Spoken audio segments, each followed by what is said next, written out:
Au mariage de ma sœur, ma famille m'ignorait, assise derrière un pilier. Un inconnu m'a murmuré, « Suivez-moi et soyez ma cavalière ». Quand il a pris la parole, tous les regards se sont tournés et le sourire de ma sœur s'est effacé. À partir du moment où j'ai reçu cette invitation couleur crème par la poste, 3 mois plus tôt. L'enveloppe est arrivée un mardi matin d'avril. Je vivais alors à Lyon, travaillant comme chef pâtissière dans une pâtisserie artisanale du centre-ville.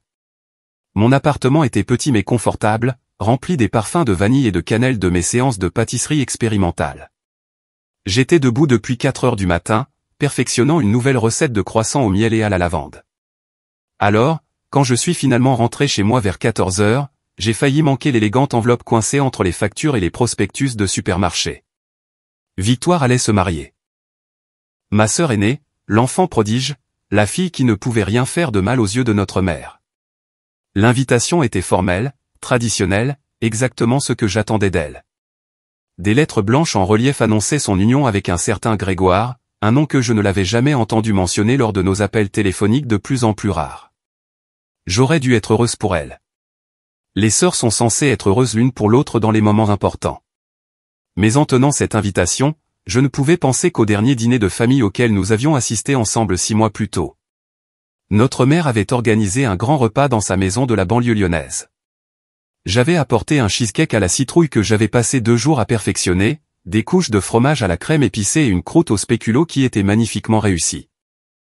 Victoire avait apporté une tarte achetée en magasin. « Élodie, tu n'aurais vraiment pas dû te donner tant de mal », avait dit ma mère, jetant à peine un regard à mon dessert avant de le placer dans le coin le plus éloigné de la table du buffet. La tarte de Victoire est ravissante, si classique et traditionnelle. C'était toujours comme ça. Victoire pouvait arriver les mains vides et recevoir des éloges pour sa seule présence. Je pouvais apporter la lune sur un plateau d'argent et ce serait en quelque sorte trop tapas accent grave-l'œil, trop d'efforts. L'invitation au mariage comprenait un petit carton manuscrit dans la cursive parfaite de Victoire. Élodie, je sais que nous n'avons pas été très proches ces derniers temps, mais ça signifierait tout pour moi que tu sois là. Tu es ma seule sœur.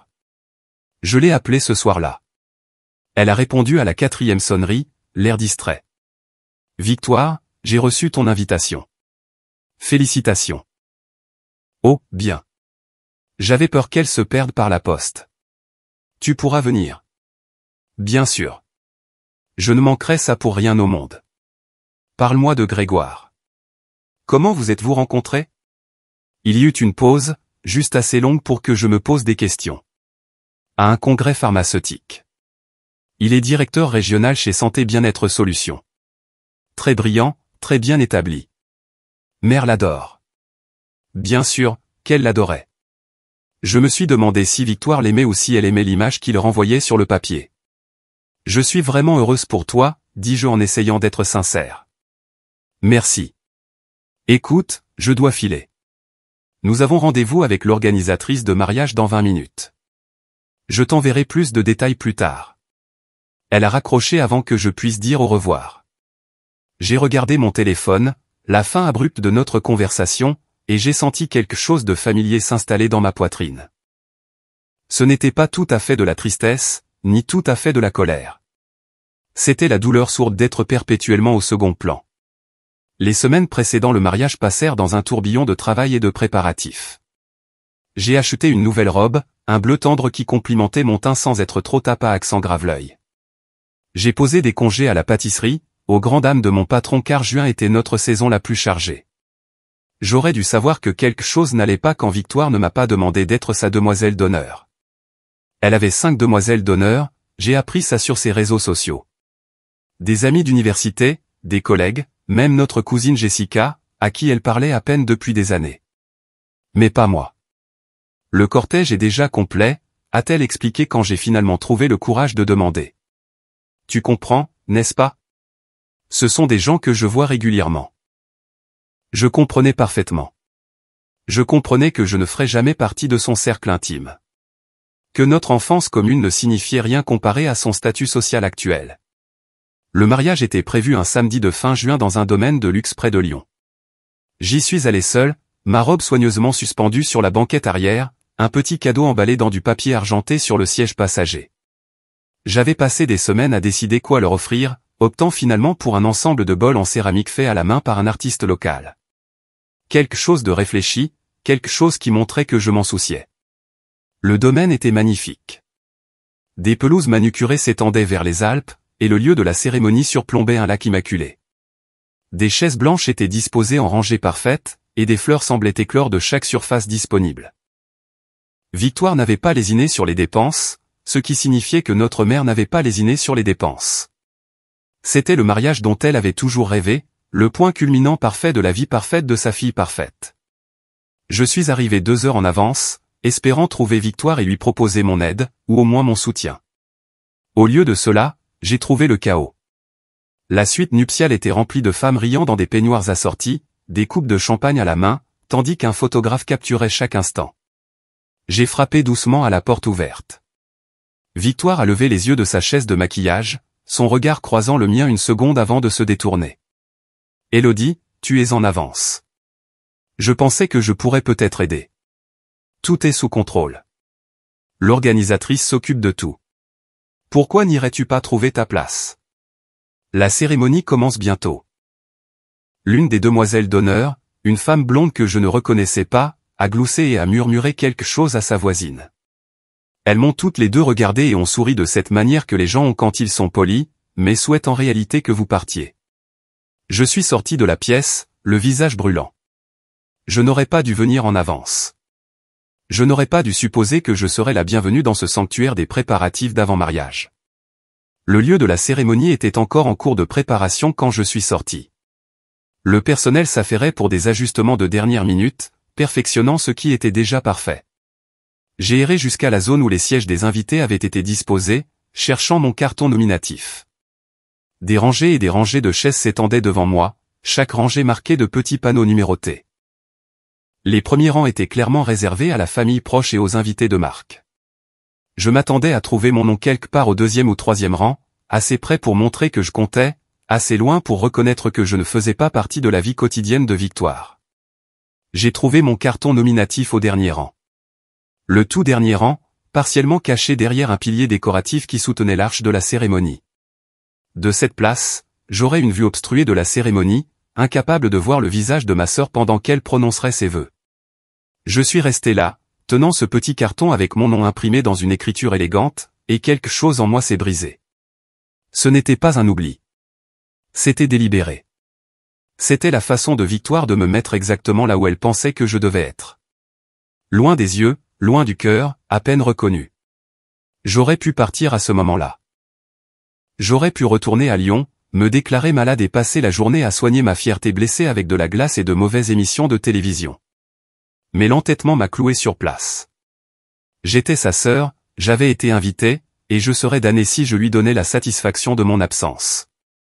Les invités ont commencé à arriver vers 16 heures. De ma position derrière le pilier, je regardais les gens trouver leur place, se saluer chaleureusement et prendre des photos devant le décor pittoresque. J'ai reconnu quelques visages de réunions de famille, des oncles, des tantes et des cousins que je n'avais pas vus depuis des années. Aucun d'eux ne m'a remarqué, niché dans mon coin. Notre mère est arrivée 20 minutes avant la cérémonie, resplendissante dans une robe couleur champagne qui coûtait probablement plus cher que mon loyer mensuel. Elle a été escortée au premier rang par un garçon d'honneur, rayonnante et acceptant les félicitations de tous ceux qu'elle croisait. Elle n'a pas regardé en arrière, n'a pas balayé la foule du regard pour chercher sa fille cadette. Pourquoi l'aurait-elle fait? J'étais exactement là où j'étais censé être, invisible. La cérémonie a commencé à 17 heures précises. La musique s'est élevée de haut-parleurs cachés, et le cortège a descendu l'allée. Chaque demoiselle d'honneur était magnifique dans sa robe vert sauge assortie, portant des bouquets de roses blanches et d'eucalyptus. Les garçons d'honneur suivaient dans des costumes bleu marine impeccables. Puis sont venus le porteur d'alliance et la demoiselle d'honneur, des enfants que je ne reconnaissais pas, probablement de la famille de Grégoire. Finalement, Victoire est apparue au bras de notre père. Même depuis ma vue obstruée, je pouvais voir qu'elle était éblouissante. Sa robe était un chef-d'œuvre de dentelle et de soie, son voile traînant derrière elle comme un nuage. Notre père, à qui j'avais à peine parlé depuis le divorce de mes parents 5 ans plus tôt, avait l'air fier et distingué dans son smoking. J'ai tendu le cou autour du pilier, essayant d'avoir une meilleure vue. L'angle était terrible. Je pouvais voir peut-être 40% de la cérémonie, principalement l'arrière de la tête des gens et des aperçus occasionnels de l'officiant. C'est alors que j'ai remarqué que je n'étais pas seul au dernier rang. Un homme était assis à 2 chaises de moi, partiellement caché par le même pilier. Il était plus jeune que la plupart des invités, peut-être au début de la trentaine, portant un costume anthracite parfaitement taillé. Ses cheveux sombres étaient coiffés de manière décontractée, et il avait le genre de trait fin qui appartenait à une publicité de magazine. Mais ce qui m'a le plus frappé, c'est l'expression sur son visage. Il avait l'air aussi déplacé et mal à l'aise que moi. Il m'a surprise en train de le regarder et m'a offert un petit sourire compatissant. J'ai souri faiblement en retour avant de reporter mon attention sur la cérémonie, ou ce que je pouvais en voir. L'officiant a parlé d'amour, d'engagement et de partenariat. Victoire et Grégoire ont échangé des vœux que je ne pouvais pas tout à fait entendre de ma position. Ils ont échangé des alliances, se sont embrassés sous des applaudissements enthousiastes, et juste comme ça, ma sœur était mariée. La cérémonie a duré peut-être 25 minutes, bien que cela ait semblé à la fois plus long et plus court. Alors que les invités commençaient à se lever et à se diriger vers le lieu du cocktail, l'inconnu de ma rangée s'est approché de moi. De près, il était encore plus frappant, avec des yeux gris intelligents qui semblaient voir plus qu'il ne le devrait. C'était une sacrée vue, n'est-ce pas? Sa voix portait une pointe d'amusement. Spectaculaire, ai-je répondu sèchement. J'ai particulièrement apprécié l'arrière de la tête de ce monsieur au rang 8. Très photogénique. Il a ri, un son sincère qui a légèrement desserré quelque chose dans ma poitrine. Je suis Julien. Et je suppose, d'après votre place de choix, que vous êtes soit le parent le moins apprécié de quelqu'un, soit que vous avez insulté l'organisatrice du mariage. Élodie. Et je suis la sœur de la mariée, en fait. Ses sourcils se sont haussés, la surprise traversant ses traits. Sa sœur? Et ils vous ont mis ici? Apparemment, je ne fais pas partie de l'esthétique du mariage. Julien m'a étudié un moment, et j'ai eu la nette impression qu'il voyait bien plus que mon humour amer. Eh bien, c'est leur perte. Le cocktail va commencer, et j'ai le sentiment que ce sera tout aussi gênant que la cérémonie. Que diriez-vous de l'affronter ensemble? Vous n'avez pas à avoir pitié de moi. Je vais bien. Ce n'est pas de la pitié. C'est une alliance stratégique. Je suis ici en tant qu'accompagnateur de mon associé qui n'a pas pu venir, ce qui signifie que je connais exactement 3 personnes à ce mariage, et 2 d'entre elles sont le couple qui vient de se marier et qui ne se souviendra pas de mon existence. Donc, en réalité, vous me rendriez service. Il y avait quelque chose de sincère dans son offre, quelque chose qui me donnait envie de dire oui malgré ma fierté blessée. Avant que je puisse répondre, il a tendu son bras dans un geste démodé. Allons-y. Je n'ai hésité qu'un instant avant de passer mon bras sous le sien. Ensemble, nous avons marché vers le cocktail, et pour la première fois depuis mon arrivée à ce mariage, je ne me sentais pas complètement seul. Le cocktail se tenait dans un pavillon spacieux surplombant le lac. Des tables rondes étaient dispersées partout, chacune surmontée de plus de fleurs et de bougies. Un bar dominait un mur et des serveurs circulaient avec des plateaux de canapés qui semblaient presque trop beaux pour être mangés. Presque. En tant que chef pâtissière, j'avais des opinions bien arrêtées sur la nourriture en tant qu'art, et celui qui avait organisé cet événement connaissait son métier. Julien est resté près de moi alors que nous nous frayions un chemin à travers la foule. Les gens se regroupaient en petits groupes, les conversations bourdonnant de l'énergie agréable qui accompagne le champagne à volonté et le bonheur d'une célébration de mariage. Plusieurs invités nous ont jeté des regards curieux, se demandant probablement qui était ce bel inconnu et pourquoi il s'était attaché à la sœur invisible de la mariée. Nous avons trouvé une table tranquille près du bord du pavillon. Julien est revenu du bar avec 2 verres de vin et une assiette de canapé qu'il avait réussi à convaincre un serveur de nous préparer. Alors, dit-il en s'installant sur la chaise en face de moi. Parlez-moi de votre sœur. Comment est-elle quand elle n'est pas la vedette du mariage du siècle? J'ai pris une gorgée de vin, réfléchissant à la façon de répondre. La vérité semblait trop crue, trop révélatrice. Mais quelque chose dans le regard constant de Julien me donnait envie d'être honnête. Victoire est parfaite. Ou du moins, elle a toujours travaillé très dur pour paraître parfaite. Bonne note, bonne carrière, bonne relation. C'est la fille que tous les parents rêvent d'avoir. Et vous ne l'êtes pas, je suis la fille qui est devenue chef pâtissière au lieu de médecin ou d'avocate. Qui vit dans un petit appartement au lieu d'une maison avec un prêt immobilier. qui sort de temps en temps au lieu de dénicher un directeur pharmaceutique avec d'excellentes perspectives. Je suis la déception. Celle qui n'a pas suivi le scénario. Julien a choisi un acra de crabe sur l'assiette et a réfléchi à mes paroles. Être chef pâtissière semble créatif et exigeant. Tout le monde ne peut pas maîtriser cet article. Essayez de dire ça à ma mère. Elle me présente encore comme Mélodie, qui travaille dans la restauration, comme si je retournais des hamburgers dans un fast-food. Les dynamiques familiales peuvent être compliquées. C'est une façon diplomatique de dire que ma famille est dysfonctionnelle. J'ai attrapé un champignon farci, soudainement affamé. J'avais été trop nerveuse pour manger plus tôt. Et vous? Que faites-vous pour avoir mérité une invitation à cet événement? Je travaille dans le conseil en énergie renouvelable. Mon entreprise aide les entreprises à passer à des pratiques durables. Des trucs techniques ennuyeux qui font que les yeux des gens se voilent lors des soirées. Ça n'a pas l'air ennuyeux du tout. Ça a l'air important. Merci. La plupart des gens veulent juste savoir si je peux leur obtenir une réduction sur des panneaux solaires. Il a souri, mais il y avait quelque chose de réservé dans son expression. J'étais censé être ici avec mon collègue Dominique. C'est lui qui connaît le marié par une relation d'affaires, mais il a attrapé une pneumonie la semaine dernière et je me suis porté volontaire. Alors, nous sommes tous les deux des wedding crashés à notre manière. Des survivants de plans de table inadéquats, au moins. Nous avons parlé pendant le cocktail et je me suis surprise à me détendre malgré les circonstances. Il était facile de parler à Julien, il posait des questions qui montraient un intérêt sincère plutôt qu'une conversation polie. Il voulait connaître mes desserts préférés à préparer, les défis du travail dans une cuisine professionnelle, pourquoi j'avais choisi la pâtisserie plutôt que d'autres voies culinaires. Je l'ai interrogé sur son travail, sur la satisfaction d'aider les entreprises à réduire leur impact environnemental, sur les frustrations de traiter avec des clients qui voulaient le changement mais n'étaient pas prêts à faire le travail nécessaire pour y parvenir. Il a parlé avec passion des énergies renouvelables, de la création de systèmes capables de soutenir les générations futures.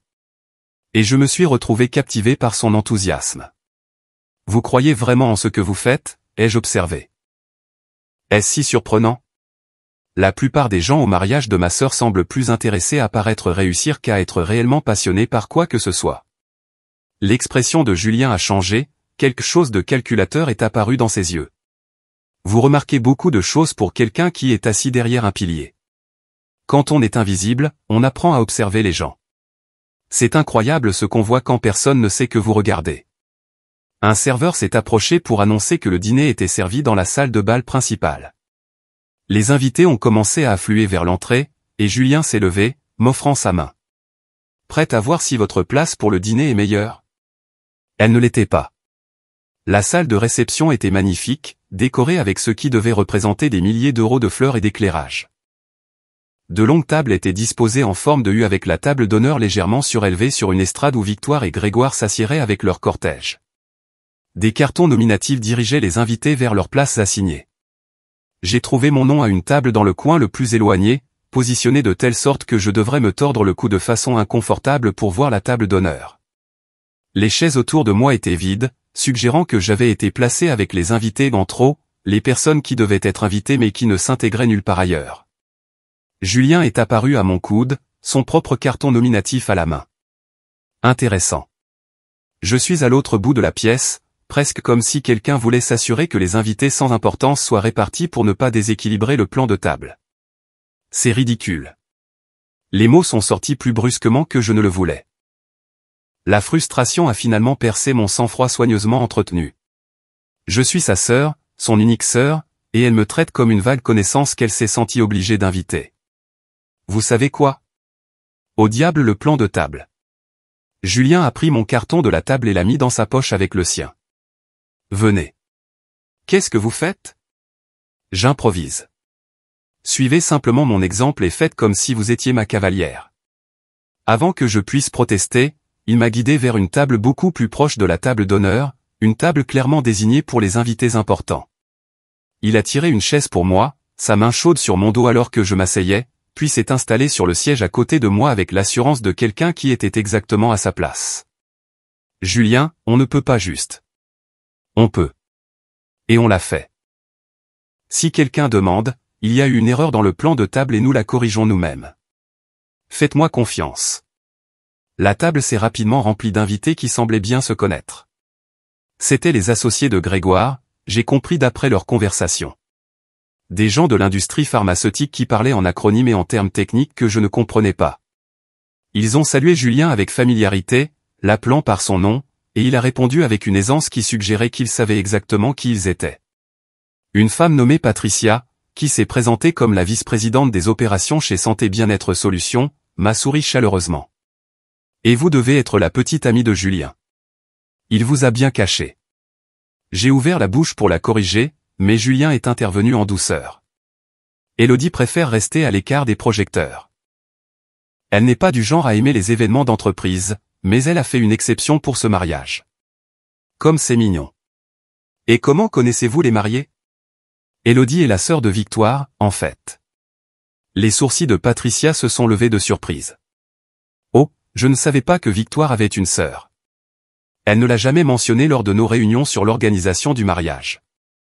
Son sourire a légèrement faibli, comme si elle réalisait comment cela sonnait. Je veux dire, je suis sûr que ce n'est juste jamais venu dans la conversation. J'en suis sûr, ai-je répondu, gardant ma voix neutre, même si le commentaire m'avait piqué. Ma sœur avait travaillé assez étroitement avec les collègues de Grégoire pour planifier des aspects de ce mariage, et elle n'avait jamais mentionné une seule fois avoir une sœur.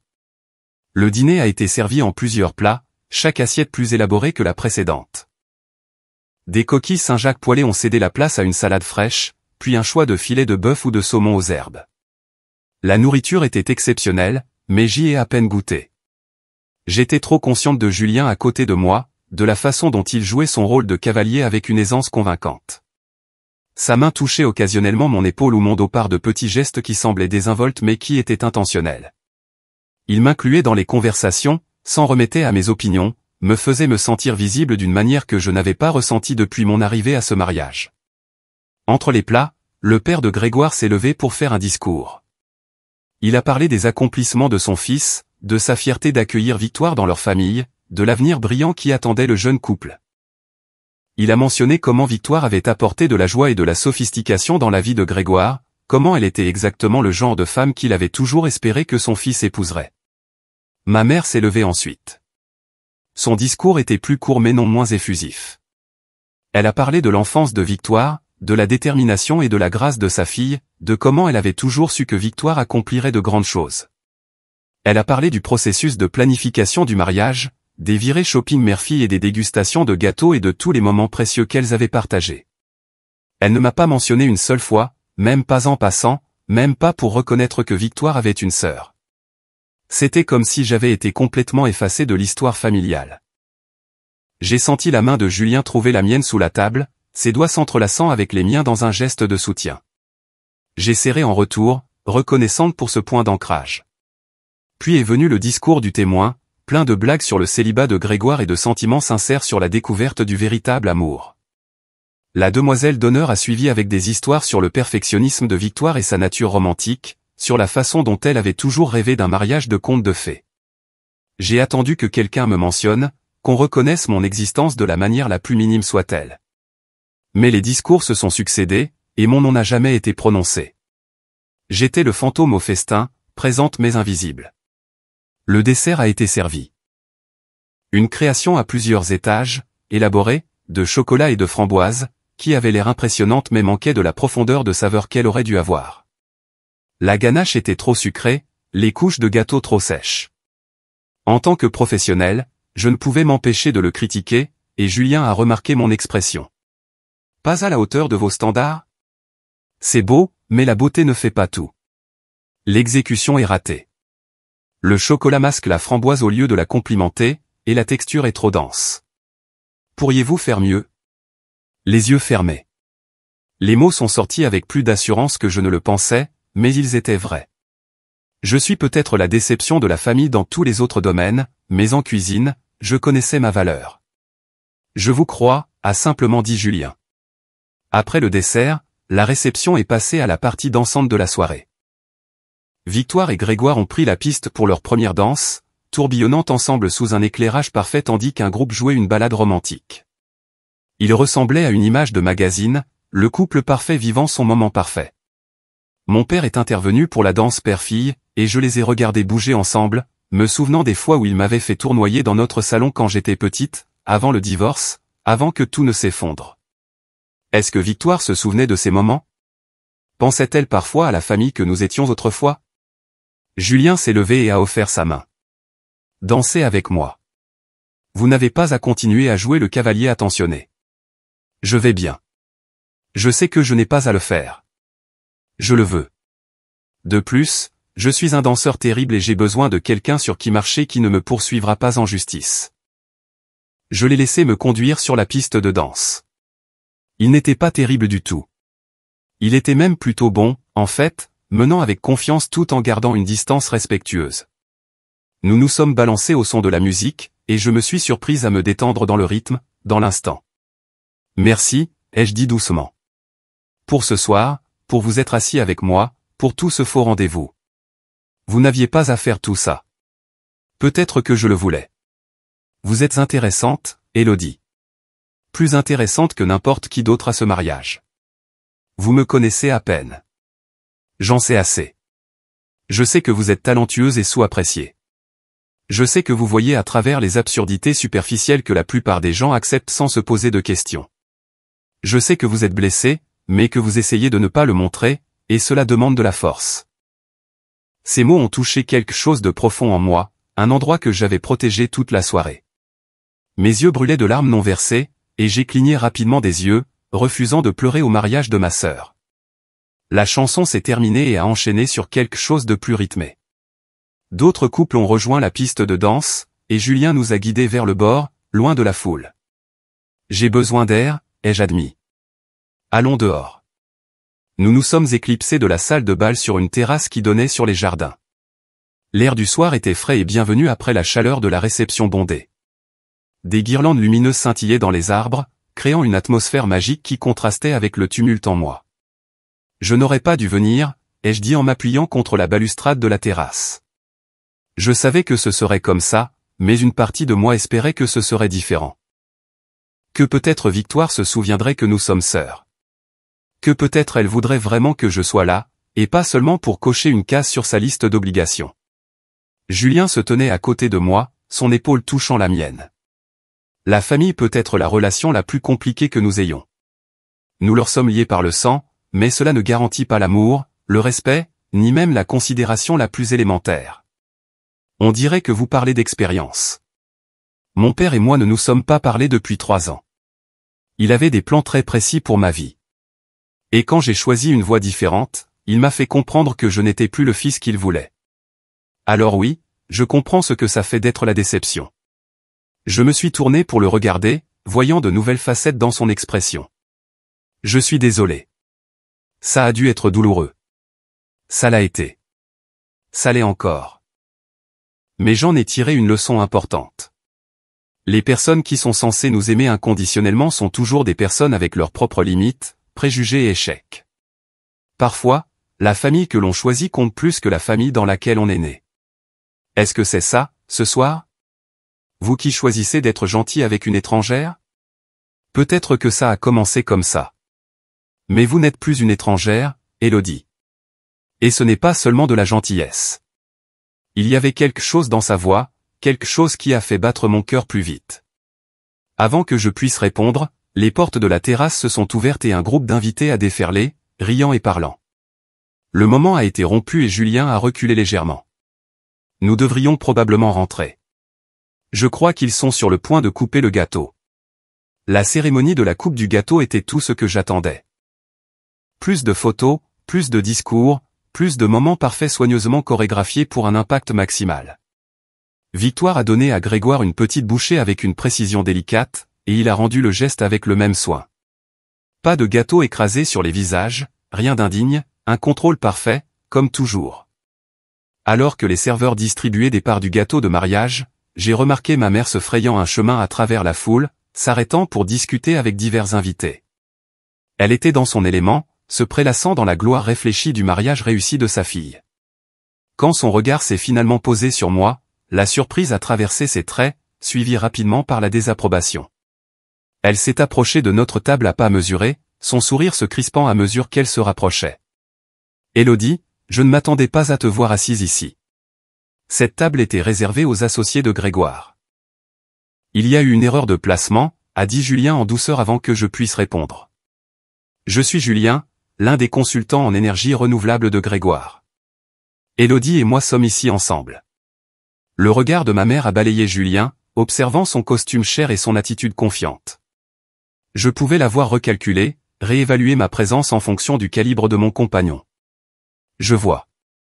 Eh bien, c'est un plaisir de vous rencontrer, Julien. Je suis Éléonore, la mère de Victoire. Elle a souligné les mots comme pour me rappeler ma place dans la hiérarchie. Je ne savais pas qu'Élodie voyait quelqu'un.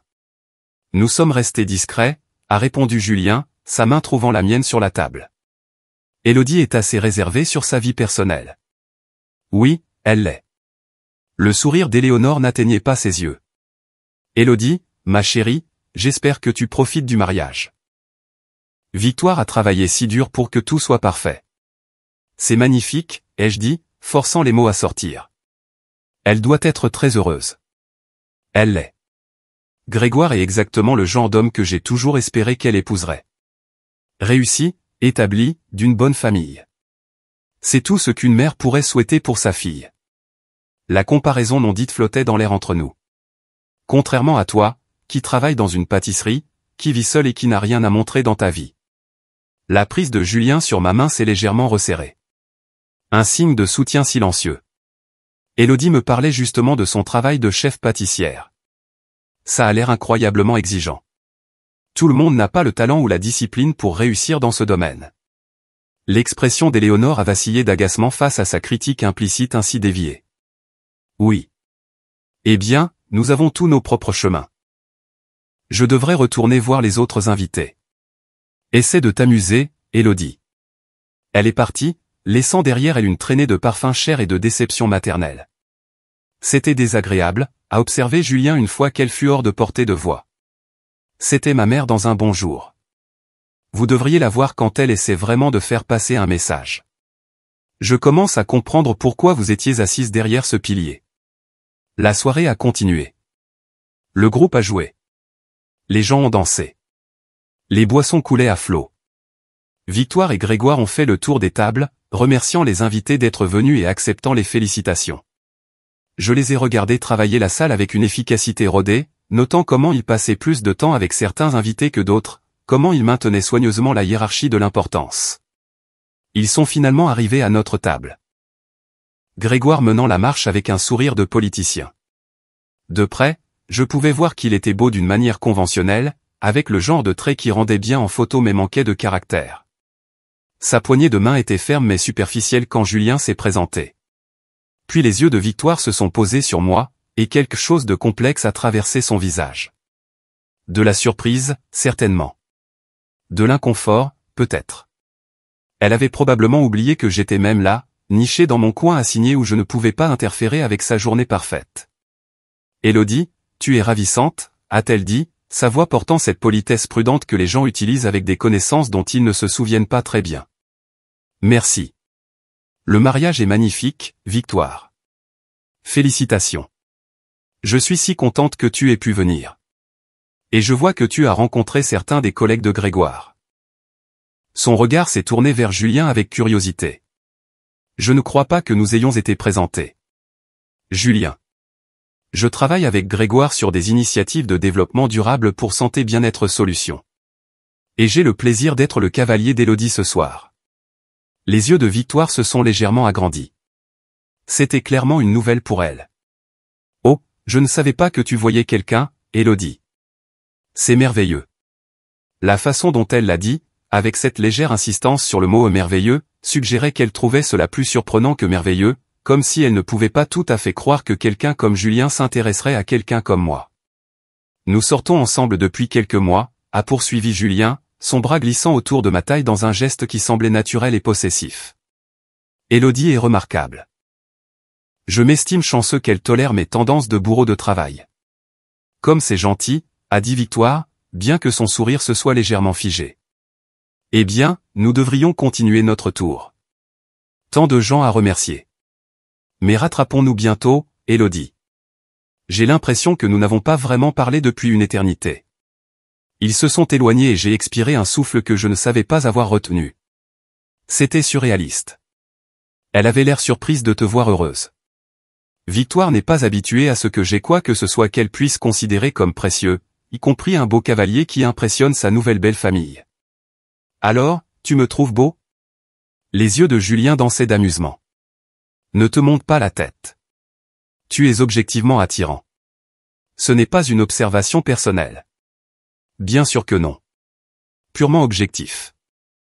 Vers 22 heures, l'organisatrice de mariage a annoncé que les mariés partiraient sous peu. Les invités étaient invités à s'aligner à l'extérieur avec des cierges magiques pour leur départ.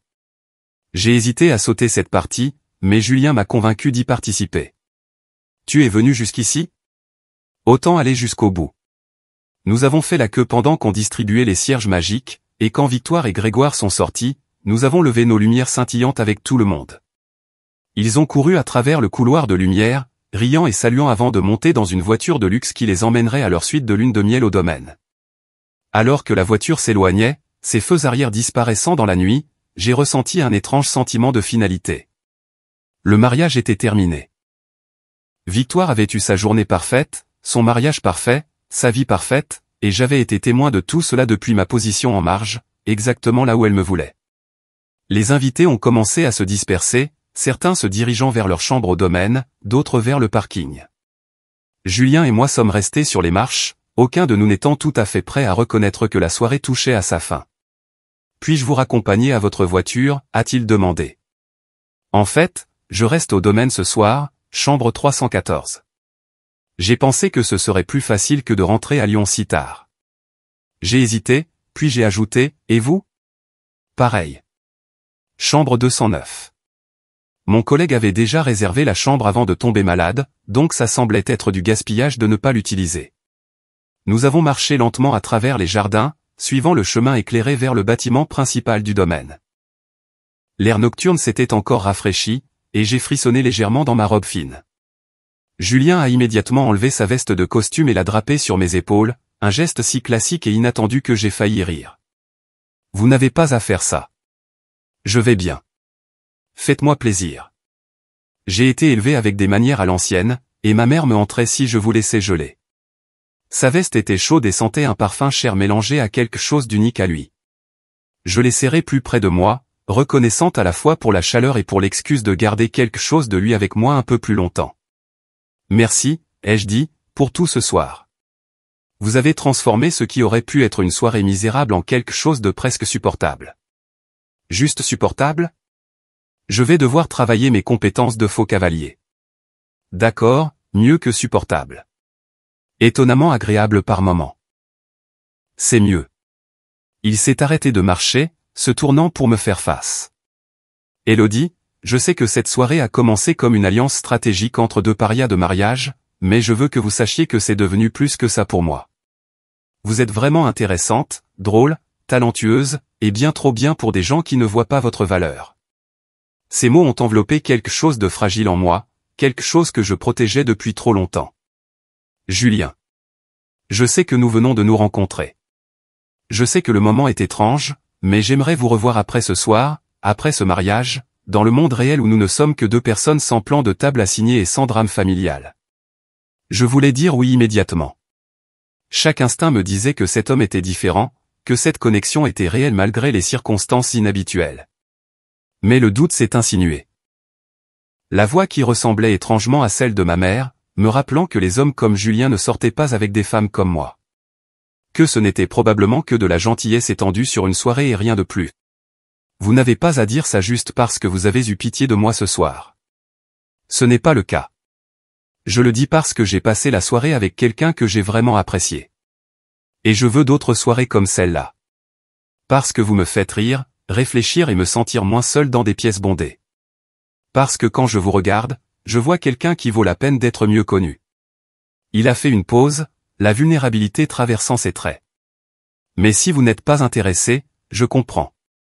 Je ne veux pas insister. Je suis intéressé, ai-je admis, les mots sortant précipitamment avant que je puisse les remettre en question.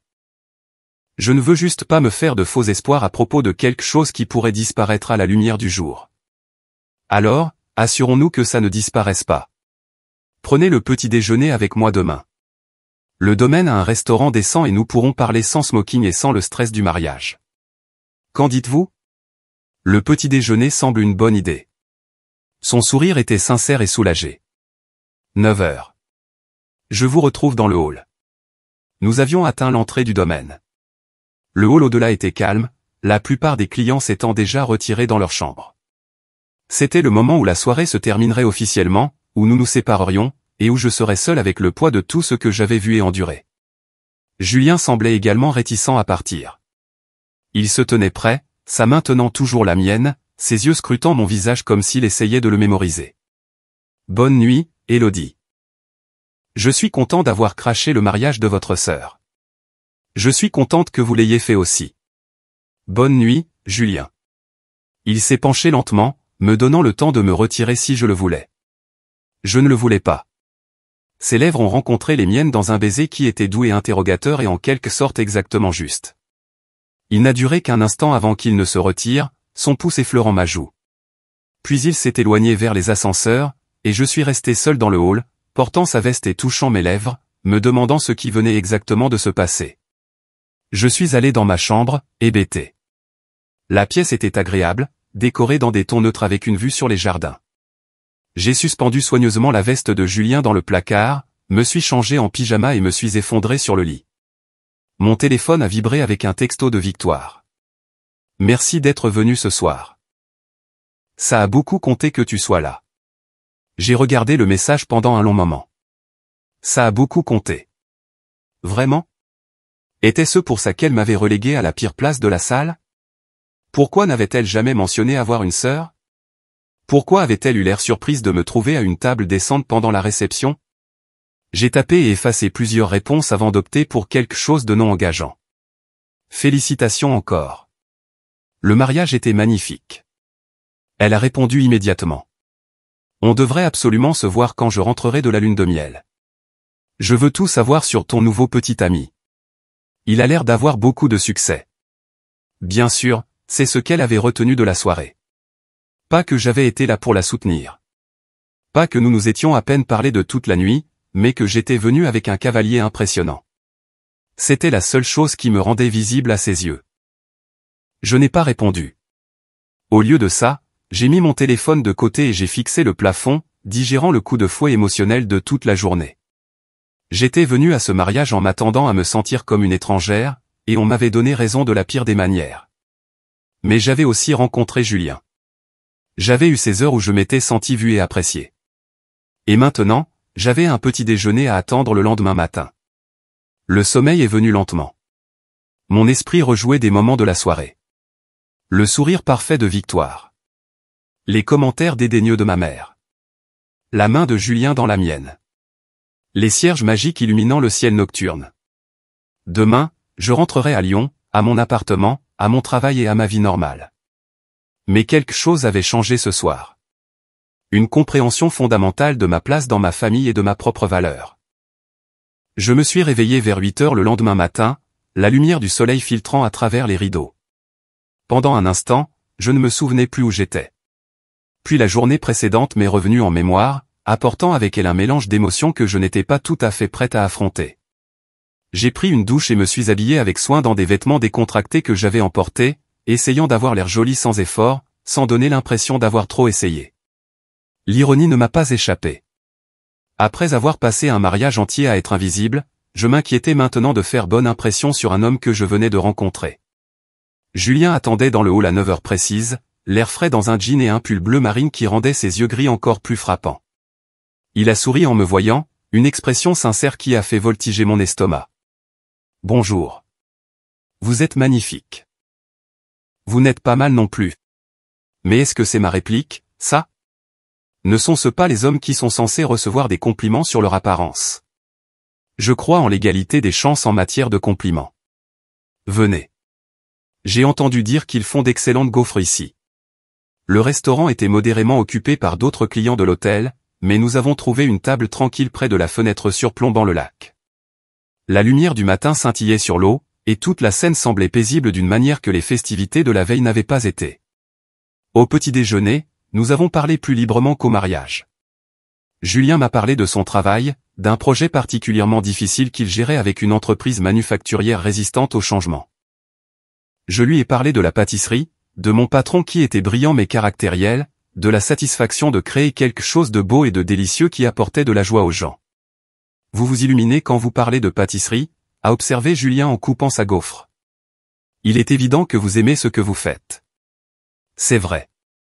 C'est le seul domaine de ma vie où je me sens complètement en confiance. Pas de doute, pas de questionnement sur ma valeur. Je sais que je suis doué dans ce que je fais. Alors pourquoi laissez-vous votre famille vous faire sentir le contraire? La question était directe, presque conflictuelle, mais son ton est resté doux. J'ai posé ma fourchette, réfléchissant à la façon de répondre. Parce que c'est ma famille. Parce qu'une partie de moi veut toujours leur approbation, même si je sais que je ne l'obtiendrai jamais. Pas de la manière dont Victoire l'obtient, en tout cas. Et si vous arrêtiez de vouloir leur approbation? Et si vous décidiez que votre opinion de vous-même comptait plus que la leur? Plus facile à dire qu'à faire quand on a passé toute sa vie à être comparé à quelqu'un et à ne pas être à la hauteur. Julien a tendu la main sur la table, sa main couvrant la mienne. Pour ce que ça vaut, je pense que vous êtes extraordinaire, et je ne dis pas ça à la légère. Nous avons fini de déjeuner et sommes sortis, aucun de nous n'étant tout à fait prêt à se séparer. La matinée était magnifique, le genre de journée de juin qui promettait l'été sans la chaleur écrasante. D'autres clients quittaient l'hôtel, chargeant leurs bagages dans les voitures, retournant à leur vie normale. Je devrais probablement prendre la route bientôt, ai-je dit à contre-cœur. Je travaille demain, et je dois préparer des choses cet après-midi. Avant que vous ne partiez, puis-je vous demander quelque chose? L'expression de Julien est devenue sérieuse. Hier soir, en voyant comment votre famille vous a traité, en voyant comment ils vous ont fait vous sentir petite et sans importance, ça m'a mis en colère. Pas seulement de la sympathie, mais une véritable colère en votre nom. C'est gentil de votre part, mais... Je n'ai pas fini. Et s'il y avait un moyen de changer le récit, de leur faire vous voir différemment, de vous redonner une partie du pouvoir qu'ils vous ont pris toutes ces années? J'ai étudié son visage, essayant de comprendre où il voulait en venir. Que voulez-vous dire? Je veux dire, et si nous continuions ça, pas une fausse relation, mais une vraie? Et si nous passions du temps ensemble, construisions quelque chose d'authentique, et en chemin, montrions à votre famille que vous n'êtes pas la déception qu'ils ont dépeinte? Julien, je ne vais pas vous utiliser pour rendre ma famille jalouse. Ce n'est pas juste pour vous. Vous ne m'utiliseriez pas. Je vous le propose parce que je veux vous revoir de toute façon, mais je veux aussi vous aider si je le peux. Pensez-y. Votre sœur vient d'épouser un cadre de l'industrie pharmaceutique, n'est-ce pas? Eh bien, il se trouve que je suis quelqu'un dont l'entreprise de son nouveau mari a besoin. Quelqu'un qui pourrait rendre les choses très intéressantes pour eux. Un frisson m'a parcouru, qui n'avait rien à voir avec l'air matinal. Que dites-vous exactement? L'expression de Julien a changé, devenant plus calculatrice que je ne l'avais vue auparavant. Je dis que l'entreprise de Grégoire, Santé Bien-être Solutions, étant pour parler avec mon cabinet pour une refonte majeure en matière de durabilité. C'est un projet de plusieurs millions d'euros qui améliorerait considérablement leur impact environnemental et leur image publique. Je suis l'un des consultants principaux sur la proposition. Et vous utiliseriez ça comme levier, en quelque sorte. Pas un levier, exactement. Juste une opportunité de leur rappeler que les personnes qu'ils négligent pourraient être plus importantes qu'ils ne le réalisent. Votre famille, en particulier Victoire, semble très investie dans le statut et le succès. Et si vous aviez soudainement accès à ce monde par mon intermédiaire? Et s'il devait vous voir différemment? J'aurais dû dire non. J'aurais dû le remercier pour l'idée, mais expliquer que la vengeance n'était pas mon style, que j'étais au-dessus de telle mesquinerie. Mais debout là, dans la lumière du matin, me souvenant de chaque affront et de chaque rejet de la nuit précédente, quelque chose de plus sombre à murmurer que peut-être je méritais une petite justification. Cela semble manipulateur, ai-je dit lentement. Est-ce plus manipulateur que de vous placer derrière un pilier au mariage de votre propre sœur? Que de ne jamais mentionner que vous avez une sœur à des collègues avec qui elle a travaillé sur la planification? Que votre mère fasse semblant que vous n'existez pas dans ses discours? La voix de Julien était passionnée maintenant. Parfois, les personnes qui nous blessent ont besoin qu'on leur montre les conséquences. Pas de la cruauté, juste des conséquences. À quoi cela ressemblerait-il concrètement? Je ne vais pas saboter les affaires ou la carrière de qui que ce soit. Je ne suis pas cette personne. Rien de tout ça. Je parle de visibilité, de m'assurer que vous êtes présente et reconnue lors des futurs événements familiaux, que votre sœur et votre mère réalisent que vous rejeter signifie potentiellement nuire à des relations qui comptent pour la carrière de Grégoire. Que vous obteniez enfin le respect que vous méritez, même si cela commence par un sentiment d'obligation plutôt qu'une affection sincère. C'était une logique tordue, et je le savais. Mais c'était aussi séduisant. Combien d'années avais-je passé à être invisible? Combien de réunions de famille avais-je enduré en étant traité comme inférieur? L'idée que Victoire soit forcée de me reconnaître, de m'inclure, de me traiter comme si je comptais. C'était enivrant. Je dois y réfléchir, ai-je dit finalement. Bien sûr. Prenez tout le temps dont vous avez besoin. Mais Élodie, que vous acceptiez ou non, je pensais ce que j'ai dit sur le fait de vouloir vous revoir. Cette partie est réelle. Aucune manipulation impliquée. Nous avons échangé nos numéros de téléphone avant de nous séparer. Julien m'a embrassé pour me dire au revoir. Un autre baiser doux qui a fait battre mon cœur. Et puis je suis retourné à Lyon en voiture, mes pensées en ébullition. La semaine suivante s'est écoulée dans un tourbillon de travail et de confusion. Julien m'a envoyé des textos tous les jours, des messages décontractés sur sa journée qui se sont progressivement transformés en conversations plus longues.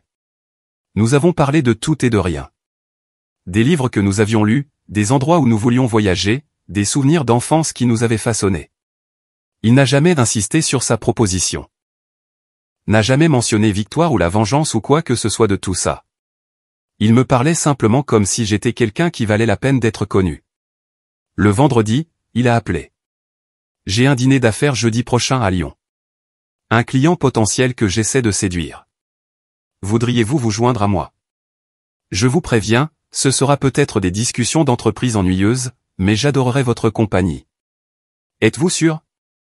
Je ne connais rien aux conseils en énergie renouvelable. C'est exactement pourquoi je veux que vous soyez là. Vous me garderez honnête. Empêcherez la conversation de sombrer complètement dans le jargon. De plus, le restaurant est censé avoir un chef pâtissier incroyable.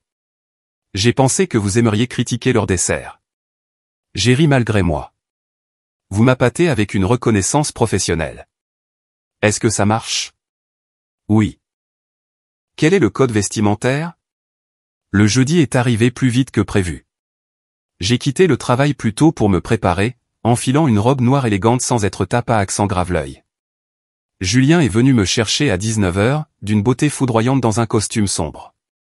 Le restaurant était haut de gamme, le genre d'endroit où le menu n'indique pas les prix et où la carte des vins nécessite un sommelier pour s'y retrouver. Le client de Julien était déjà là, une femme d'âge moyen nommée Patricia, que j'ai reconnue du mariage de Victoire. Elle avait été à notre table, une des collègues de Grégoire de Santé Bien-être Solutions. Ses yeux se sont agrandis de reconnaissance en me voyant. Élodie, quelle belle surprise. Je ne savais pas que vous et Julien étiez toujours ensemble. Toujours ensemble et plus fort que jamais, a dit Julien en douceur, sa main chaude sur mon dos. Élodie a été patiente avec mon emploi du temps de travail de fou. Nous nous sommes assis et j'ai essayé de me fondre dans le décor pendant que Julien et Patricia discutaient du projet de durabilité, mais Patricia n'arrêtait pas de m'inclure dans la conversation, me posant des questions sur mon travail, exprimant un intérêt sincère pour la pâtisserie où je travaillais. Ça a l'air fascinant. J'ai tellement de respect pour les gens qui travaillent avec leurs mains, qui créent des choses tangibles. Mon travail, ce ne sont que des tableurs et des conférences téléphoniques. Parfois, ça me manque de fabriquer quelque chose de réel. Le dîner s'est déroulé agréablement, et quand le dessert est arrivé, une tarte au citron déstructurée avec une crème à la lavande, je n'ai pas pu m'empêcher de donner mon avis professionnel. Les composants sont techniquement excellents, mais ils se battent entre eux au lieu de créer une harmonie. La lavande est trop forte, elle domine le citron au lieu de le complimenter. Patricia s'est penchée en avant avec intérêt. Pourriez-vous l'améliorer? Si vous prépariez ça, que changeriez-vous? Je me suis retrouvé à expliquer l'équilibre des saveurs, l'importance de laisser chaque élément briller sans dominer. Julien me regardait avec quelque chose qui ressemblait à de la fierté, et Patricia écoutait attentivement, posant des questions de suivi qui montraient qu'elle était vraiment engagée. Vous savez, nous prévoyons un grand événement d'entreprise en août, a dit Patricia alors que le café était servi. Une célébration pour la réussite de notre projet de durabilité, en supposant que l'équipe de Julien livre tout ce qu'elle a promis, bien sûr. Elle lui a souri. Nous n'avons pas encore choisi de traiteur. Votre pâtisserie serait-elle intéressée par la gestion des desserts? J'ai cligné des yeux, prise au dépourvu. Nous sommes une petite entreprise. Je ne suis pas sûr que nous ayons la capacité pour un grand événement d'entreprise. Laissez-moi reformuler. Seriez-vous personnellement intéressé par la création des desserts pour l'événement? Nous pourrions nous adapter à votre emploi du temps, et je suis autorisé à offrir une rémunération très compétitive. Julien a serré ma main sous la table, un signe de soutien silencieux. Le travail d'Élodie est exceptionnel. Vous auriez de la chance de l'avoir.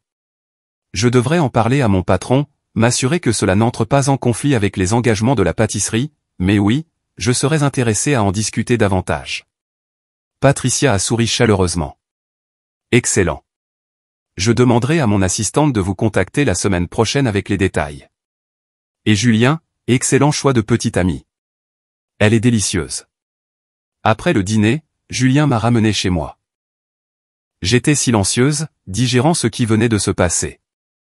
Devant mon immeuble, il s'est garé et s'est tourné vers moi.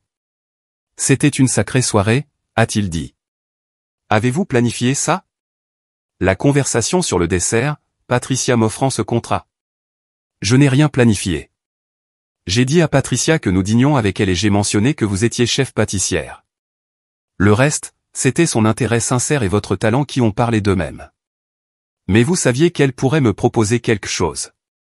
J'espérais qu'elle verrait ce que je vois, que vous êtes incroyablement doué dans ce que vous faites et que vous méritez des opportunités de mettre en valeur ce talent. Est-ce si mal? J'ai étudié son visage dans la faible lumière du lampadaire. Je n'arrive pas à savoir si vous essayez sincèrement de m'aider ou si tout cela fait partie d'un complot de vengeance élaboré. Est-ce que ça ne peut pas être les deux? Je tiens à vous, Élodie. C'est réel. Mais je pense aussi que les personnes qui vous ont rabaissé devraient être forcées de reconnaître votre valeur. Pas par le sabotage ou la cruauté, juste par la réalité. En les obligeant à reconnaître votre talent et votre valeur parce que cela affecte des choses qui leur tiennent à cœur. C'est compliqué. Les meilleures choses le sont généralement. Il a tendu la main, glissant une mèche de cheveux derrière mon oreille. Pour ce que ça vaut, je suis en train de tomber amoureux de vous. Ça complique aussi les choses, mais je n'en suis pas désolé. Mon souffle s'est coupé. Julien. Vous n'avez rien à dire. Je voulais juste que vous sachiez où j'en suis. Maintenant, rentrez avant que je ne fasse quelque chose d'impulsif comme vous embrasser à perdre la tête devant votre immeuble. Je suis sorti de la voiture mais je me suis penché par la fenêtre. Je suis en train de tomber amoureuse de vous aussi, pour que vous le sachiez. Son sourire aurait pu illuminer toute la ville. Bien. Ça rend la suite plus facile. Quelle suite? Patience. Vous verrez. La semaine suivante, l'assistante de Patricia a appelé avec les détails de l'événement d'entreprise. Ce serait à la mi-août, pour célébrer l'achèvement de la transition de santé bien-être solutions vers des pratiques durables. Ils voulaient un buffet de dessert élaboré pour 200 invités, et ils offraient 3 fois mon tarif habituel. J'en ai discuté avec mon patron, qui était ravi de la perspective de la visibilité et de l'argent. Nous avons conclu un arrangement où j'utiliserai la cuisine de la pâtisserie en dehors des heures de pointe, la pâtisserie serait créditée comme partenaire et je recevrai la majeure partie du paiement. Julien et moi sommes tombés dans une routine au cours des semaines suivantes. Dîner, film, longue conversation qui s'étirait tard dans la nuit. Il était facile à vivre, me faisait rire et me mettait au défi de penser différemment. L'attraction physique était indéniable, mais ce qui m'a surprise, c'est à quel point j'aimais simplement être avec lui. Nous n'avons pas beaucoup parlé de Victoire ou de ma famille pendant ces semaines. C'était comme si nous avions créé une bulle où ce drame n'existait pas, où je pouvais simplement être moi-même sans le poids des attentes familiales. Puis, 6 semaines après le mariage, Victoire a appelé. Élodie, salut. Désolé de ne pas avoir donné de nouvelles depuis la lune de miel. Les choses ont été folles avec l'installation dans la vie de couple. Pas de soucis. Comment était le voyage? Incroyable. Les Maldives étaient tout ce que nous espérions. Écoute, je voulais savoir si tu étais libre pour déjeuner ce samedi. J'ai l'impression qu'on ne s'est pas vraiment parlé depuis une éternité et je veux rattraper le temps perdu. J'ai failli dire non par habitude, mais j'ai ensuite pensé aux paroles de Julien sur la visibilité et le respect. Bien sûr, je peux déjeuner. Où pensais-tu? Nous nous sommes retrouvés dans un bistrot chic près de sa nouvelle maison, le genre d'endroit où Victoire se sentait à l'aise. Elle avait l'air bronzée et détendue, l'image du bonheur conjugal. Nous avons commandé des salades et avons fait la conversation sur la lune de miel, son nouveau quartier, le travail de Grégoire. Alors, a-t-elle finalement dit, parle-moi de Julien. Vous aviez l'air assez proche au mariage, mais tu n'as jamais mentionné que tu voyais quelqu'un. C'est relativement nouveau. Nous nous sommes rencontrés il y a quelques mois par le biais de relations professionnelles. Il a l'air d'avoir beaucoup de succès. Les collègues de Grégoire étaient tous impressionnés par lui. Apparemment, son entreprise gère un projet énorme pour santé bien-être. La voilà. La vraie raison de ce déjeuner. Pas un rapprochement fraternel, mais une pêche aux informations sur quelqu'un qui comptait pour la carrière de son mari. Julien est très bon dans ce qu'il fait, ai-je dit de manière neutre. Je suis juste surprise que tu ne l'aies jamais mentionné avant. Je veux dire, je t'ai tout raconté sur Grégoire quand nous avons commencé à sortir ensemble. L'avait-elle fait, cependant? Je me souvenais d'appels téléphoniques guindés où elle avait mentionné avoir un petit ami, mais avait fourni peu de détails. Mais le souligner ne ferait que créer un conflit, et j'étais curieuse de voir où cette conversation allait mener. J'ai tendance à garder ma vie privée pour moi. Eh bien, je suis contente que tu sois heureuse.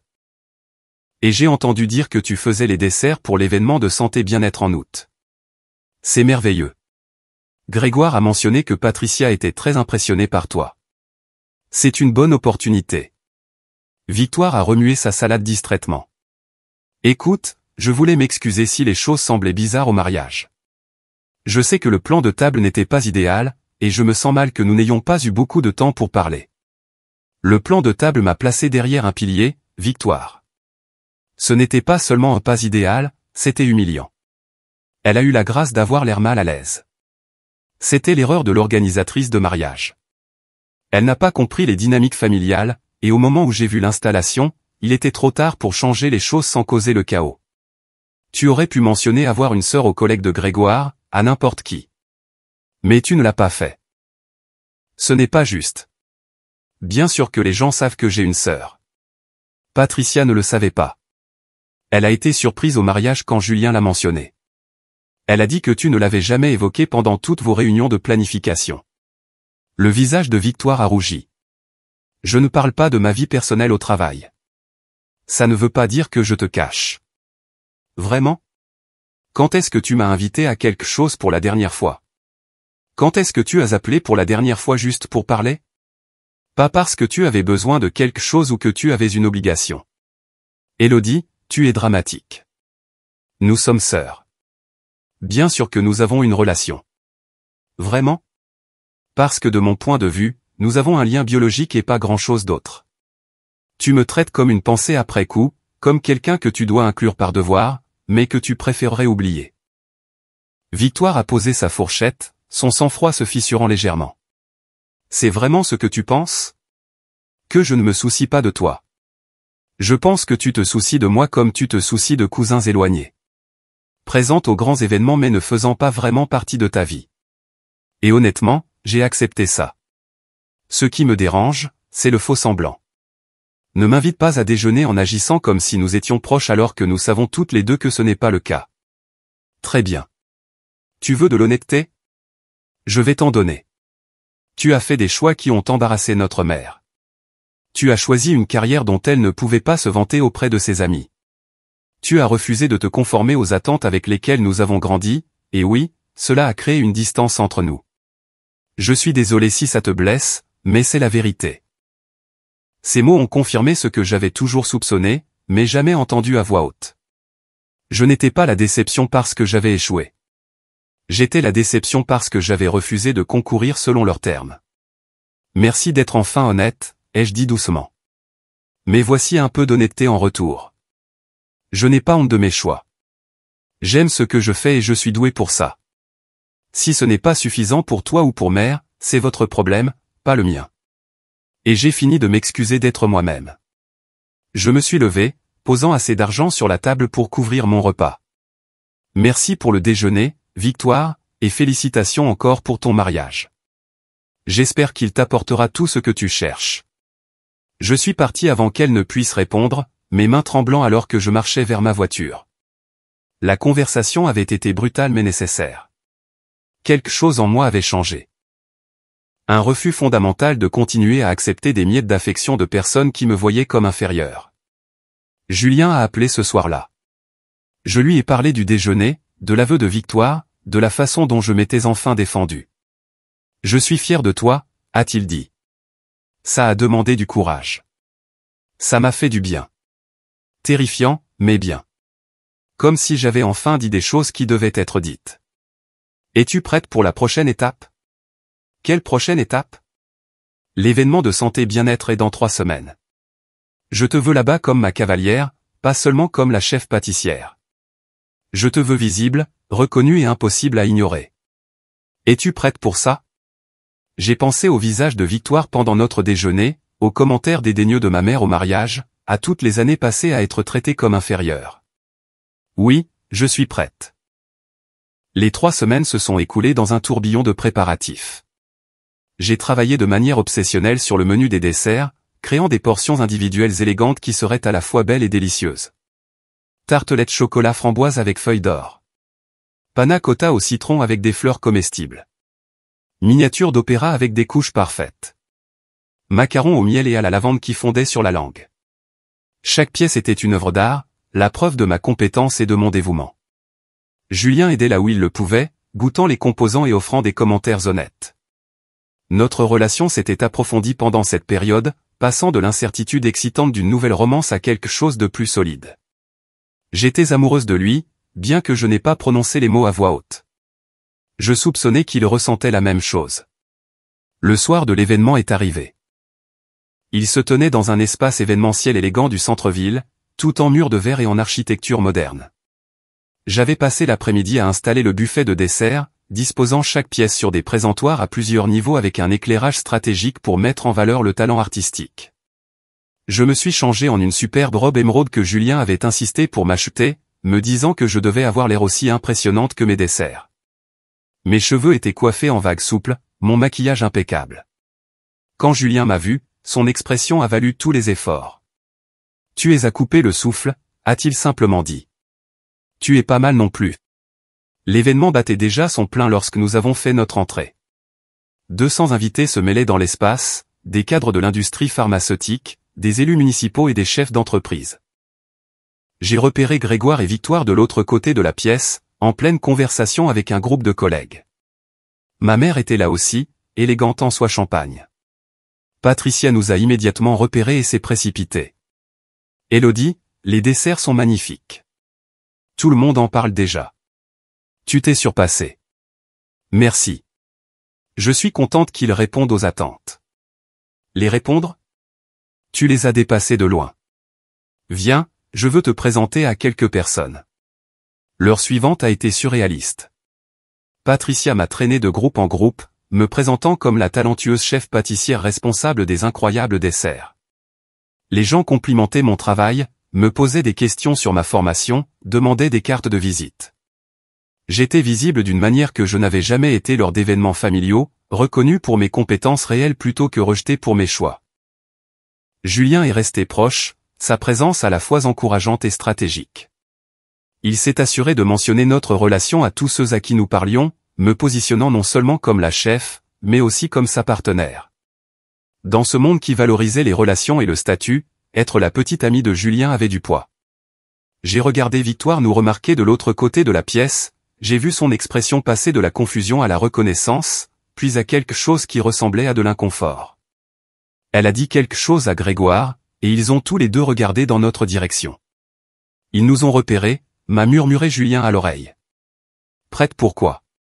Pour leur rappeler que tu existes. Avant que je puisse répondre, Grégoire s'approchait avec Victoire à ses côtés. De près, il avait l'air tendu. Son sourire n'atteignait pas tout à fait ses yeux. Julien. Élodie. Ravi de vous voir tous les deux. Élodie, je n'ai entendu que des éloges sur tes desserts. Un travail très impressionnant. Merci. Je suis heureuse qu'ils aient été bien accueillis. Victoire se tenait légèrement derrière Grégoire, son expression soigneusement neutre. Salut, Élodie. Tout est magnifique. Merci, Victoire. Un silence gênant s'est étiré entre nous. Finalement, Grégoire l'a rompu. Julien, j'espérais que nous pourrions discuter de la phase finale du projet de durabilité. Il y a quelques considérations budgétaires que nous devons aborder. Bien sûr. Élodie, m'excuserais-tu quelques minutes? J'ai hoché la tête et les deux hommes se sont éloignés, me laissant seul avec Victoire. Le moment semblait lourd de mots non dits. Tu as été occupé, a finalement dit Victoire. Décrocher de gros contrats de traiteur, sortir avec des consultants importants. Un sacré changement depuis la dernière fois qu'on s'est parlé. J'ai toujours été occupé. Tu ne l'as juste jamais remarqué. Ce n'est pas juste. N'est-ce pas? Tu as passé des années à mépriser ce que je fais comme étant insignifiant. Maintenant que cela profite aux relations d'affaires de ton mari, tout à coup, ça compte. Le sang-froid soigneusement entretenu de Victoire s'est légèrement fissuré. Que veux-tu de moi, Élodie? Des excuses? Très bien. Je suis désolé de ne pas avoir apprécié tes choix de carrière. Je suis désolé que le plan de table du mariage était mauvais. Je suis désolé que nous ne soyons pas plus proches. C'est ce que tu as besoin d'entendre? Je n'ai plus besoin de rien de ta part. C'est ce que tu ne comprends pas. Je ne suis pas la petite sœur qui mendie des miettes d'approbation. J'ai construit une vie dont je suis fier avec des gens qui m'apprécient pour qui je suis vraiment. Des gens comme Julien, tu veux dire? Grégoire dit qu'il est très influent dans son domaine. Très utile à connaître. L'implication m'a piqué, même si je m'y attendais. Tu penses que je l'utilise ou qu'il m'utilise? C'est la seule façon dont tu peux comprendre ça, n'est-ce pas? Comme une transaction. Je dis juste que c'est pratique. Tu te présentes à mon mariage seul et invisible, et maintenant soudainement tu sors avec quelqu'un dont l'entreprise de Grégoire dépend et tu es engagé pour de grands événements. C'est une sacrée transformation. Avant que je puisse répondre, Julien est revenu avec Grégoire. Les deux hommes avaient l'air tendus, et je me suis demandé ce qui avait été discuté dans leur brève conversation. Victoire, nous devrions nous mêler aux autres invités, a dit Grégoire, sur un ton qui ne souffrait aucune discussion. Il y a plusieurs membres du conseil d'administration ici. Nous devons leur parler. Victoire m'a jeté un dernier regard indéchiffrable avant de laisser Grégoire la guider au loin. J'ai expiré un souffle que je ne savais pas avoir retenu. Ça avait l'air intense, a observé Julien. Ça va? Elle pense que je t'utilise pour gagner en statut ou que tu m'utilises pour influencer les décisions commerciales de Grégoire. Elle ne peut pas concevoir que nous tenions simplement l'un à l'autre. Son opinion compte-t-elle pour toi? J'y ai réfléchi honnêtement. Pas autant qu'il y a quelques mois. J'ai fini d'avoir besoin de son approbation. Bien. Parce que tu es sur le point d'obtenir quelque chose de mieux que l'approbation. Que veux-tu dire? Julien a souri. Cette expression calculatrice que j'avais déjà vue. Regarde. Patricia s'est approchée du microphone installé près du buffet de dessert. La salle s'est tue alors qu'elle commençait à parler du projet de durabilité réussi, remerciant l'équipe de Julien pour leur excellent travail. Puis elle a bifurqué pour discuter de l'événement lui-même. Je veux aussi reconnaître quelqu'un qui a rendu cette soirée extra spéciale. Élodie, pourriez-vous me rejoindre ici? Mon cœur battait la chamade alors que je me dirigeais vers l'avant. Patricia a souri chaleureusement et a continué. Élodie a créé chaque dessert que vous avez dégusté ce soir. Son talent artistique et sa compétence ont transformé notre célébration en quelque chose de vraiment mémorable. Mais plus que cela, elle représente exactement le genre d'innovation et de dévouement que nous essayons de favoriser chez Santé Bien-être Solutions. C'est pourquoi je suis heureuse d'annoncer que nous nous associerons avec elle pour tous nos événements majeurs à l'avenir. Élodie, merci pour votre travail incroyable. La salle a éclaté en applaudissements. Je suis restée là, stupéfaite, alors que Patricia me tendait une enveloppe contenant le contrat que nous venions apparemment de conclure. Mes yeux ont trouvé Julien dans la foule, j'ai vu son sourire fier, et j'ai compris qu'il avait parfaitement orchestré ce moment. Puis j'ai trouvé Victoire. Elle se tenait à côté de Grégoire, applaudissant avec tout le monde, mais son expression était complexe. De la surprise, certainement. De l'inconfort, peut-être même une pointe de respect qu'elle n'avait jamais montré auparavant. Notre mère se tenait à côté d'eux, l'air tout aussi choqué. Pour la première fois de ma vie, j'étais le centre de l'attention dans une pièce qui incluait ma famille. Et c'était grâce à mon propre mérite, mes propres compétences, ma propre valeur. Pas parce que j'avais fait un bon mariage ou atteint un succès conventionnel, mais parce que j'avais excellé dans quelque chose que j'aimais. Les applaudissements se sont tus et je suis retourné aux côtés de Julien. Il m'a serré contre lui, m'embrassant sur la tempe. « Qu'est-ce que ça fait ?» a-t-il murmuré. « Comme une revanche. Comme d'être enfin vu. Tu as toujours mérité d'être vu. » Ils étaient juste trop aveugles pour le remarquer. La soirée a continué, mais tout avait changé. Les gens venaient me voir spécifiquement maintenant, non pas comme la petite amie de Julien ou la sœur de Victoire, mais comme Élodie, la talentueuse chef pâtissière avec un brillant avenir. Ma mère s'est finalement approchée, son sourire crispé, mais présent. « Félicitations, ma chérie. C'était une sacrée annonce. »« Merci, mère. Je suppose que ton choix de carrière a finalement porté ses fruits. » Ce n'était pas des excuses, ni une reconnaissance d'années de mépris. Mais c'était quelque chose. Une reconnaissance à contre-cœur que peut-être j'avais su ce que je faisais depuis le début. Dans les mois qui ont suivi, tout a changé. Le partenariat avec Santé Bien-être a conduit à d'autres opportunités, d'autres événements prestigieux qui ont mis en valeur mon travail. Julien et moi avons emménagé ensemble, notre relation se transformant en quelque chose de permanent et de réel. Nous parlions de l'avenir, de mariage et d'enfants, et de construire une vie qui honorerait nos deux ambitions. Victoire et moi avons atteint une détente prudente. Nous n'étions pas proches, ne le serions probablement jamais, mais il y avait maintenant un respect mutuel. Elle avait appris que me rejeter avait des conséquences, que j'avais une valeur au-delà de sa définition étroite du succès. Nos interactions restaient formelles, mais cordiales, les réunions de famille n'étant plus les exercices douloureux d'invisibilité qu'elles avaient été. Ma mère a eu plus de mal avec l'ajustement. Elle avait construit son identité autour des réussites de Victoire, et devoir reconnaître les miennes bouleversait sa hiérarchie soigneusement entretenue. Mais même elle ne pouvait ignorer la réalité de mon succès, le respect que j'avais gagné dans mon domaine, la vie que j'avais construite selon mes propres termes. Quant à Victoire et Grégoire, les conséquences de son traitement à mon égard sont devenues de plus en plus apparentes au fil du temps. La dépendance de Grégoire envers l'entreprise de Julien pour le conseil en durabilité signifiait que Victoire ne pourrait jamais complètement me rejeter sans potentiellement nuire aux relations professionnelles de son mari. Elle s'était enfermée dans un coin de civilité forcée, devant m'inclure dans les événements familiaux et reconnaître ma présence, car faire autrement pourrait se refléter négativement sur Grégoire. L'industrie pharmaceutique était plus petite que les gens ne le pensaient, et les rumeurs sur la façon dont les familles des dirigeants se conduisaient circulaient rapidement.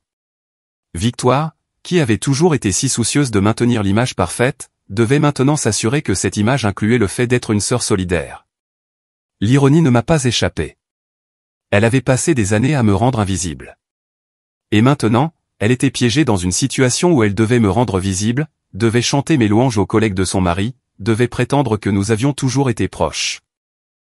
Chaque réunion de famille est devenue une performance où elle ne pouvait pas se permettre de déraper, ne pouvait pas se permettre de montrer le dédain qu'elle avait autrefois affiché si librement. Sa vie parfaite exigeait maintenant ma présence, et cette exigence la suivrait aussi longtemps que la carrière de Grégoire dépendrait du maintien de bonnes relations avec le cabinet de Julien. Elle avait construit sa propre cage, une cage où on lui rappellerait pour toujours que la sœur qu'elle avait rejetée était devenue quelqu'un qu'elle ne pouvait pas se permettre d'ignorer. En repensant à ce jour de mariage, assise derrière ce pilier, me sentant invisible et sans valeur, j'avais du mal à reconnaître la personne que j'avais été. Julien m'avait offert plus qu'une protection de faux cavalier lors d'un événement difficile. Il m'avait offert un miroir qui reflétait ma vraie valeur, un partenariat qui élevait au lieu de diminuer, et les outils pour exiger le respect que j'avais toujours mérité. La revanche, si c'en était une, n'avait pas été une question de cruauté ou de destruction. Il s'agissait de prouver enfin, définitivement, que je comptais.